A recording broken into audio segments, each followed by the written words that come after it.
Second law भी different statement पर based है, जिसकी फर्स्ट स्टेटमेंट है all spontaneous processes are irreversible. मतलब जितने भी स्पॉन्टेनियस या नेचुरल प्रोसेस होते हैं वो इरिवर्सिबल होते हैं और ये प्रोसेस बिना किसी एक्सटर्नल एजेंसी या फोर्स के होते हैं।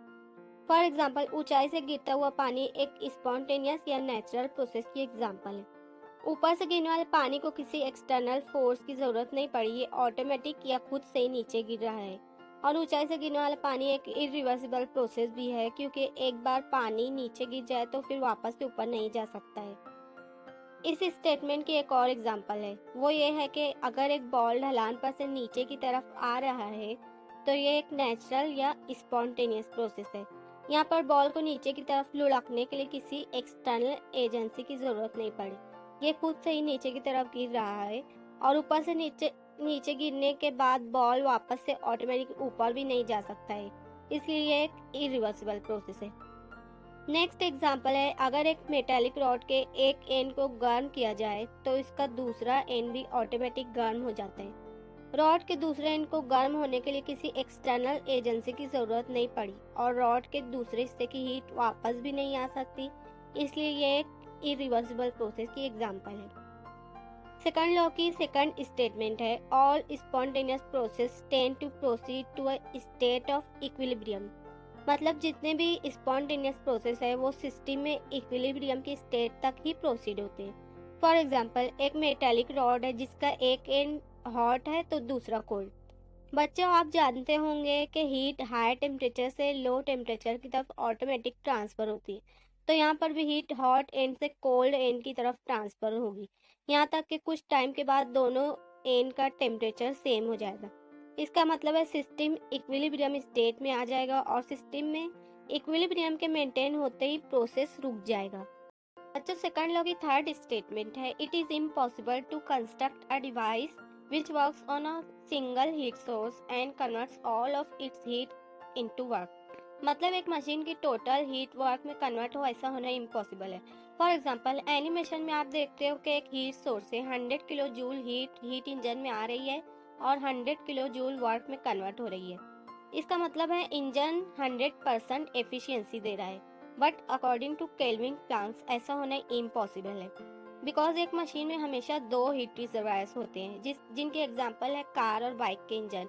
इनमें एक हीट सोर्स या हाई टेम्परेचर रिजर्वायर होता है जहाँ से 100 किलो जूल हीट रिलीज होकर हीट इंजन में आती है और 40 किलो जूल वर्क होता है और बाकी बची 60 किलो जूल हीट रिजेक्ट होकर हीट सिंक या लो टेम्परेचर रिजर्वायर में आकर स्टोर हो जाती है। बच्चों, सेकंड लॉ की फोर्थ स्टेटमेंट है it is impossible to construct a device that can transfer heat from cold body to the hot body without absorbing any work। मतलब ऐसा डिवाइस बनाना इम्पॉसिबल है जो बिना कोई हीट या एनर्जी यूज किए हीट को कोल्ड बॉडी से हॉट बॉडी की तरफ ट्रांसफर करे। फॉर एग्जांपल, एनिमेशन में आप देखते हो कि एक कोल्ड बॉडी से 100 किलो जूल हीट फ्लो होते हुए 100 kilo joule heat hot body में एब्सॉर्ब हो रही है। मतलब बिना कोई हीट, एनर्जी या वर्क यूज किए बगैर हीट कोल्ड बॉडी से हॉट बॉडी में ट्रांसफर हो रही है, but according to Clausius statement ऐसा होना इम्पॉसिबल है, बिकॉज अगर किसी मशीन में कोल्ड बॉडी से हीट हॉट बॉडी में ट्रांसफर करती है तो इसके लिए हीट या एनर्जी की ज़रूरत पड़ेगी। इसकी एग्जांपल है रेफ्रिजरेटर। रेफ्रिजरेटर में हीट को कोल्ड बॉडी से हॉट बॉडी में ट्रांसफर करने के लिए यहाँ एनर्जी या हीट इलेक्ट्रिसिटी के फॉर्म में कंज्यूम होती है। रेफ्रिजरेटर में 40 किलो जूल वर्क या हीट मिलते ही 60 kilo joule heat cold body से हॉट बॉडी की तरफ ट्रांसफर होती है और 100 kilo joule heat hot body में स्टोर हो जाती है। नाउ सेकंड लॉ की फिफ्थ स्टेटमेंट है the total entropy of the system and surrounding increases in a spontaneous process. मतलब एक स्पॉन्टेनियस प्रोसेस में सिस्टम और सराउंडिंग की एंट्रोपी हमेशा इंक्रीज होती है। For example, you know that ice का मेल्ट होना एक स्पॉन्टेनियस प्रोसेस है और आइस के मेल्ट होने पर आइस के मॉलिक्यूल्स डिस्टर्ब होकर फ्रीली मूवमेंट करने लगते हैं। इसका मतलब है सिस्टम में डिसऑर्डर इंक्रीज हो जाता है और डिसऑर्डर इंक्रीज होने का मतलब है सिस्टम की एंट्रोपी इंक्रीज हो जाती है। सिस्टम की एंट्रोपी इंक्रीज हुई मतलब सराउंडिंग की एंट्रोपी भी इंक्रीज हुई, इसलिए यूनिवर्स की टोटल इंट्रोपी इंक्रीज हो गई। Now let's see mathematical expression for second law of thermodynamics. बच्चों, सेकंड लॉ के लिए 3 मेन इक्वेशंस हैं, जिनमें फर्स्ट इक्वेशन हीट, टेम्परेचर और इंट्रोपी के रिलेशनशिप पर बेस्ड है। इक्वेशन है ds equal to D Q reversible divided by T. ये इक्वेशन तब अप्लाई होती है जब प्रोसेस रिवर्सिबल हो। यहाँ पर ds सिस्टम की चेंज इन इंट्रोपी है, डी क्यू रिवर्सिबल सिस्टम में जो हीट ट्रांसफर हो रही है उसका अमाउंट है, टी सिस्टम का वो टेम्परेचर है जिस पर हीट सिस्टम में ट्रांसफर हो रही है। सेकंड लॉ की सेकंड मैथमेटिकल इक्वेशन है delta S universe greater then और इक्वल टू 0। इस इक्वेशन में डेल्टा एस यूनिवर्स की टोटल इंट्रोपी है। बच्चों, ये इक्वेशन शो करती है कि पूरे यूनिवर्स की टोटल इंट्रोपी हमेशा इंक्रीज होती है या फिर सेम रहती है अगर प्रोसेस स्पॉन्टेनियस हो। इस प्रोसेस में इंट्रोपी कभी डिक्रीज नहीं होती।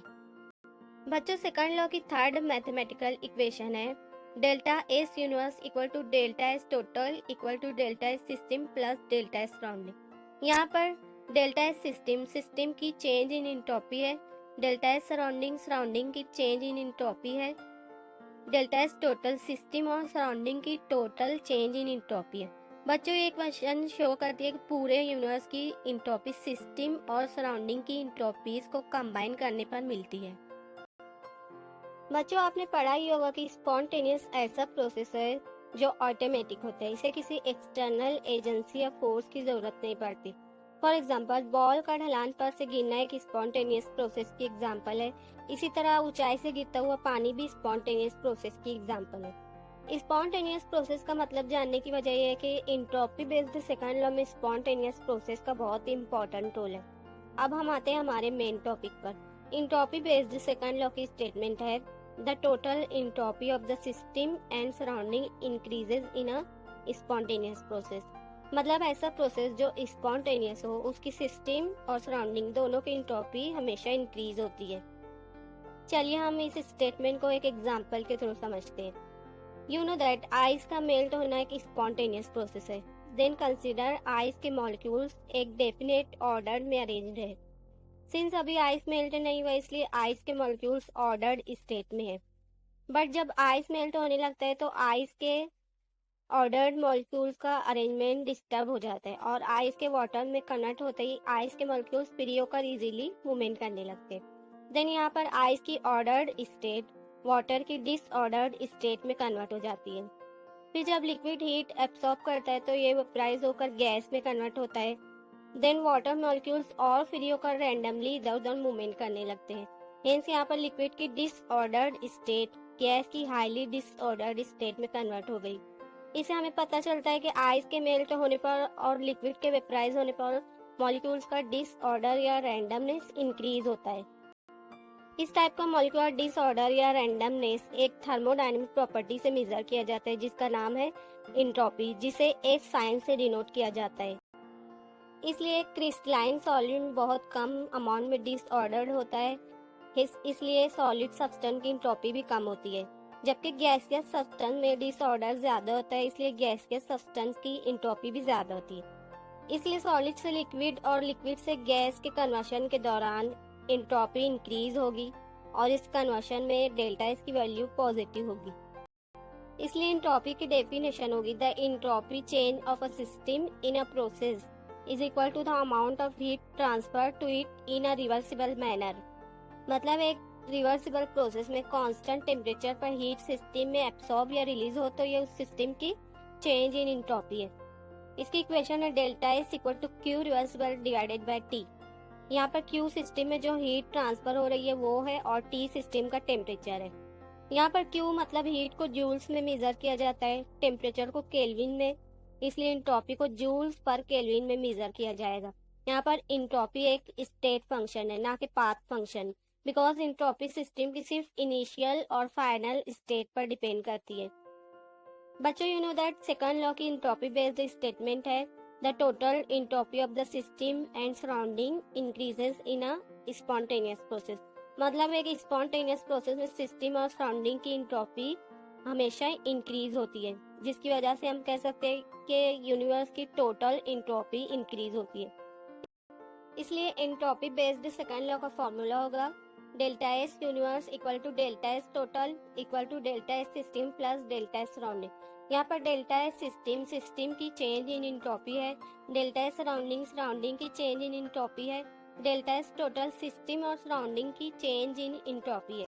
इसलिए अगर delta S universe greater than 0 तो प्रोसेस स्पॉन्टेनियस होगा। ऐसा क्यों होगा, इसे हम एक एग्जांपल की तरह समझते हैं। अगर हम आइस को फ्रीजर से निकालकर रूम टेम्परेचर पर रख दे तो आइस ऑटोमेटिक बिना किसी एक्सटर्नल एनर्जी लगाए मेल्ट होना शुरू हो जाएगा। इसलिए आइस का मेल्ट होना एक स्पॉन्टेनियस प्रोसेस है। यहाँ पर आइस सराउंडिंग की हीट एब्सॉर्ब करके मेल्ट होने लगा, जिसकी वजह से उसके ordered state molecules disordered state में कन्वर्ट हो गए और लिक्विड के मॉलिक्यूल्स इजीली मूवमेंट करने लगे। और यू नो दैट मॉलिक्यूल्स का डिसऑर्डर या रैंडमनेस इंक्रीज होने का मतलब है कि सिस्टम की इंट्रोपी इंक्रीज हुई, और सिस्टम की इंट्रोपी इंक्रीज हुई मतलब सराउंडिंग की इंट्रोपी भी इंक्रीज हुई। देन सिस्टम और सराउंडिंग की इंट्रोपी इंक्रीज होने पर यूनिवर्स की टोटल इंट्रोपी भी इंक्रीज हो गई।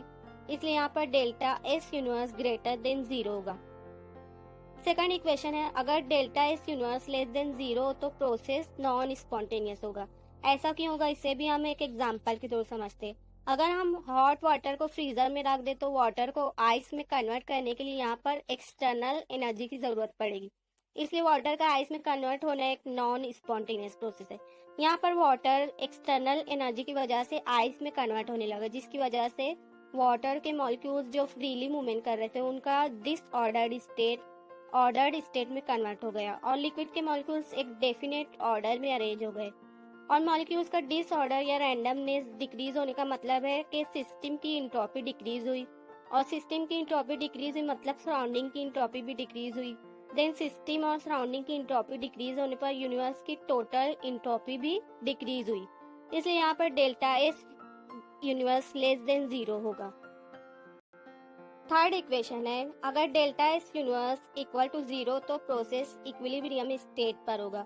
और ऐसा क्यों होगा, इसे भी हम एक एग्जांपल की तरह समझते हैं। अगर हम आइस और वाटर दोनों को एक कूलर में रख दे तो यू नो दैट यहाँ पर आइस का टेम्परेचर 0 डिग्री सेल्सियस होगा और वाटर का नॉर्मली कुछ डिग्री सेल्सियस होगा। टेम्परेचर डिफरेंस की वजह से आइस वाटर से हीट एब्सॉर्ब करके पिघलने लगेगा। जब तक आइस मेल्ट होता रहेगा सिस्टम में टेम्परेचर का डिफरेंस कम होगा। मेल्ट होने वाली आइस की वजह से वाटर का टेम्परेचर भी कम होता रहेगा। जब तक कूलर का टेम्परेचर 0 डिग्री सेल्सियस पर नहीं पहुंच जाता है, या आप कह सकते हैं कि जब तक आइस और वाटर का टेम्परेचर सेम नहीं हो जाता तब तक आइस मेल्ट होता रहता है। यहाँ पर आइस हीट एब्सॉर्ब करता है, मतलब आइस के ऑर्डर्ड मॉलिक्यूल्स में डिसऑर्डर इंक्रीज हुआ, और वाटर ने हीट रिलीज की मतलब वाटर के मॉलिक्यूल्स में डिसऑर्डर डिक्रीज हुआ। और जैसे ही दोनों का टेम्परेचर सेम होता है आइस का मेल्ट होना भी रुक जाता है। अगर कुछ आइस बाकी रहती है तो टेम्परेचर 0 डिग्री सेल्सियस पर स्टेबलाइज हो जाता है। इक्विलिब्रियम स्टेट पर पहुंचते ही वाटर और आइस के बीच हीट एक्सचेंज होना बंद हो गई। इसका मतलब सिस्टम और सराउंडिंग की नेट चेंज इन इंट्रोपी 0 हो गई, यानी कि सिस्टम और सराउंडिंग दोनों के इंट्रोपी चेंजेस को कैंसिल कर देते हैं। इसलिए यहाँ पर delta S universe equal to 0 होगा। बच्चों, ये तो थी 3 important equations for entropy based second law की।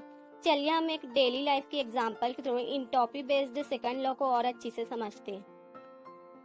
अगर हम एक कप गर्म कॉफी का टेबल पर रख दे तो क्या होगा? आप देखेंगे कुछ टाइम बाद कॉफी कूल हो जाएगी। थर्मोडायनेमिक की टर्म में कहे तो कॉफी ने कुछ अमाउंट में हीट सराउंडिंग में लॉस की।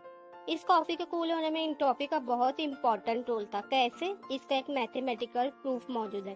कंसिडर कॉफी का टेम्परेचर 50 डिग्री सेल्सियस है और सराउंडिंग का टेम्परेचर 20 डिग्री सेल्सियस है। यहाँ पर 2 पॉसिबल केसेस है, या तो कॉफी ने सराउंडिंग से हीट एब्सॉर्ब की या कॉफी ने सराउंडिंग में हीट रिलीज की। इन दोनों केसेस को हम कुछ कैलकुलेशंस के थ्रू समझते हैं। कंसिडर केस फर्स्ट हम लेते हैं जिसमें कॉफी ने सराउंडिंग से हीट एब्सॉर्ब की। फर्ज करें कॉफी ने सराउंडिंग से 10 जूल्स हीट एब्सॉर्ब की। इसका मतलब है सराउंडिंग ने 10 जूल्स हीट लॉस की। इसलिए सिस्टम और सराउंडिंग की हीट मतलब Q की वैल्यूज होंगी Q system equal to +10 joule, Q surrounding equal to -10 joule. इसलिए change in entropy of universe की इक्वेशन होगी delta S total equal to delta S system plus delta S surrounding. यहाँ पर अगर हम डेल्टा एस की value equation में put करें तो इक्वेशन हो जाएगी delta Q system divided by T system plus delta Q surrounding divided by T surrounding. Values put करने पर हमें इक्वेशन मिलेगी क्यू सिस्टम के लिए प्लस 10 जूल, टी सिस्टम के लिए 303 केल्विन, क्यू सराउंडिंग के लिए माइनस 10 जूल, टी सराउंडिंग के लिए 293 केल्विन। इक्वेशन सॉल्व करने पर हमें डेल्टा एस टोटल की वैल्यू मिलेगी delta S total equal to minus 0.00316 joule per kelvin. यहाँ पर हमें डेल्टा एस टोटल की निगेटिव वैल्यू मिली है, इसलिए ये सेकंड लॉ ऑफ थर्मोडायनेमिक की स्टेटमेंट को वायलेट कर रही है। हेंस एक नॉन स्पॉन्टेनियस प्रोसेस है। इस केस में कॉफी सराउंडिंग से हीट एब्सॉर्ब कर रही है और नॉन स्पॉन्टेनियस प्रोसेस ऑटोमेटिक नहीं हो सकता।